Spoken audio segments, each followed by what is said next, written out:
JNTUK పరిధిలో గల 160 కళాశాలల్లో 2,25,000 మంది విద్యార్థులున్నారని, వారిలో తల్లి తండ్రి లేని విద్యార్థులను దత్తత చేసుకుని ప్రత్యేక సహాయం అందించాలని తన మొట్టమొదటి ప్రాజెక్ట్ ఇదేనని JNTUK incharge vice chancellor professor doctor KVSG Muralikrishna అన్నారు.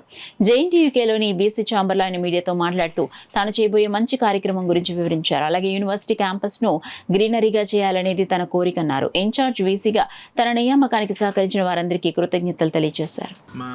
జేఎన్టీ యూనివర్సిటీలో సుమారు 160 కాలేజెస్ ఉన్నాయి. 2,25,000 మంది స్టూడెంట్స్ ఉన్నారు. ఇందులో చాలామంది ఆర్ఫన్స్ ఉన్నారు, అంటే తల్లి తండ్రి ఇద్దరూ లేని వాళ్ళు ఉన్నారు.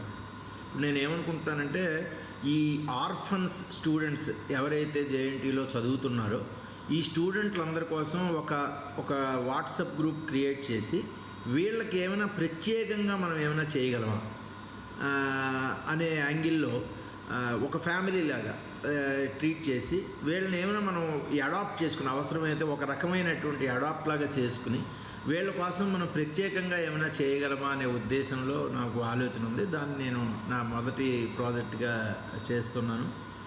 అలాగే ఇంకా చాలా ఆస్పెక్ట్స్ ఉన్నాయి. ఇవాళ 16 జూలై 1946లో ఒక కాలేజ్గా స్టార్ట్ చేసినటువంటి క్యాంపస్ అప్పటి నుంచి కూడా స్ట్రాంగర్ అండ్ స్ట్రాంగర్ అవుతూనే ఉంది. అది చాలా ఎస్టాబ్లిష్డ్ స్ట్రాంగ్ సిస్టమ్. ఇది ఈ సిస్టమ్లో చాలా మంచి పనులన్నీ జరిగాయి, గొప్ప వాళ్ళు ప్రొడ్యూస్ అయ్యారు. దీనికి నేను ప్రత్యేకమైనటువంటి ఒక గ్లామర్ ఏ విధంగా తీసుకొద్దాం అనుకుంటున్నానంటే దీన్ని ఒక గ్రీన్ క్యాంపస్గా డెవలప్ చేయాలి అన్నది నా యొక్క ఆశ. నేను ఎన్వైర్న్మెంట్ సబ్జెక్ట్లో ఒక ఎక్స్పర్ట్ అవ్వడం మూలంగా 6 years నేను ministry of environment, forest and climate చేంజ్లో SEAC మెంబర్గా ఉండడం మూలంగా దీన్ని ఆ కోణంలో ఎక్కువ స్పెషల్ ఫోకస్ పెడదామని నేను అనుకుంటున్నాను. ఈ క్యాంపస్లో ఒక 4 హెరిటేజ్ ట్రీస్ ఉన్నాయి. ఈచ్ ట్రీ ఏరియాని, అంటే 80 నుంచి 100 సంవత్సరాల వయసు ఉన్న చెట్లు ఉన్నాయి. ఆ ప్రతి ఏరియాని కార్పొరేట్ సోషల్ రెస్పాన్సిబిలిటీ కింద లేదా ఒక ఇండస్ట్రీస్తోనూ వాళ్ళతోనూ మాట్లాడి, ఓల్డ్ స్టూడెంట్స్తోనూ మాట్లాడి వాటిని ఒక చాలా ఆహ్లాదకరమైనటువంటి inspiring, innovative ideas generating space లాగా డెవలప్ చేద్దామని, where students, staff they can just relax and they can use them as meeting points. చిన్న ఓపెన్ క్లాస్ రూమ్స్గా చేసుకోవచ్చు, ఎంటెక్ క్లాస్ రూములు తీసుకోవచ్చు. వచ్చిన వాళ్ళు విత్తినే రిలాక్స్ కూడా అవ్వచ్చు.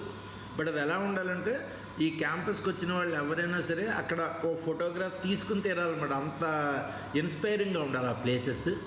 ఆ విధంగా వాటిని చేయడం ద్వారా ఈ హెరిటేజ్ ట్రీస్ని, ఓల్డ్ ట్రీస్ని కూడా మనం కాపాడినట్టు కూడా ఉంటుంది, వాటికి ఒక ప్రాముఖ్యతనిచ్చినట్టు కూడా ఉంటుంది. ఇవి నేను ఇలాంటి చిన్న ప్రోగ్రామ్స్ అన్నీ కూడా స్టార్ట్ చేసే ఉద్దేశంలో ఉన్నాను. ఇంకా నాకు చాలా ఉత్సాహంగా ఉంది. మంచి పనులు, ఇన్నోవేటివ్ వర్క్స్, మన అందరం కూడా గర్వించదగినటువంటి విషయాలు. అవి చిన్నవే అవ్వచ్చు, బట్ అవి చేయాలనే ఆశ నాలో ఉంది. దానికోసం ప్రయత్నం చేస్తాను. డెఫినెట్గా ఈ యూనివర్సిటీ ఒక బెటర్ టుమారోని ఈ సమాజానికి అందిస్తుందని నేను ఆశిస్తున్నాను.